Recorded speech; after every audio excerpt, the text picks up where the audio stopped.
mag-harvest po tayo today sa ating rain or shine. So, wala kasing daanan dito. So, ganyan na siya. So, ikadalhin yan dyan sa kabilang area. Yan. Ganon kalaki po ang ating banana. So,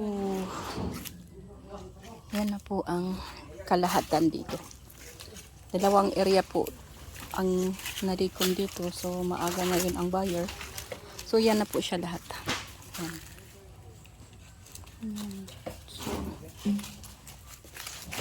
tapos sa kabilang banda, hintayin po natin yung yun yung sa sa bago, yung inana ng tag-init, tag-udan, ito yun. So, marami-rami rin siya, pangatlong harvest. So, maaga sila ngayon, hindi katulad noon, hinintay natin ng matagal. So, yan talaga ang buyer natin mula noon. So, dito, yun, pinag-anuhan ngayon dito. So, tina-try po natin. Again.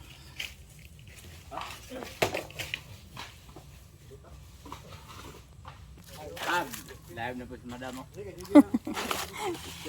Tagal-tagal na hindi ako nakakita ng na busy. Saan pa kayo pupunta? Asa pa mo today?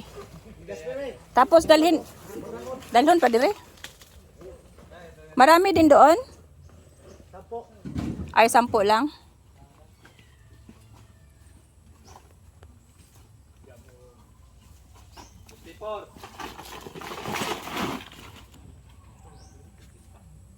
So, kukunin pa nila yung sa kabila kasi hindi naman nasabay talaga dito kasi maraming area po ang banana plantation namin.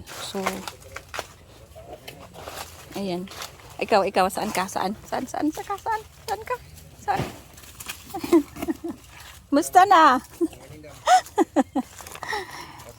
Mayaman na rin. Oo. Okay lang yun. Oy, parang ganun pa rin. Nakaupo pa rin. Wala naman tayong magawa sa buhay. Pero mahal siguro ang saging ngayon. Wala. Ah, kaysa Manila, no? Pero hindi nagbaba ang presyo. Hindi nagbaba ang presyo. Walang babaan. Ha? Kinsa may mo ihaw? Ah.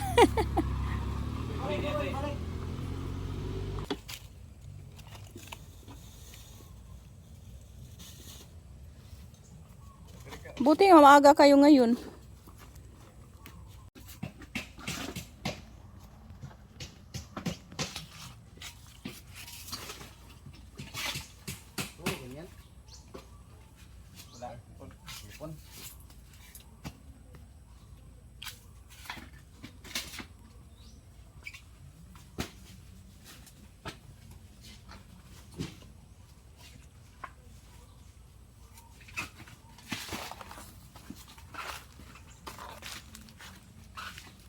Kawan ako pagkakati, wala ka patingan eh. Jir, wala ko para bisa magsaysay. Sabagay, langanin sa akin niya, kantuhan man to. Ha? Yan eh.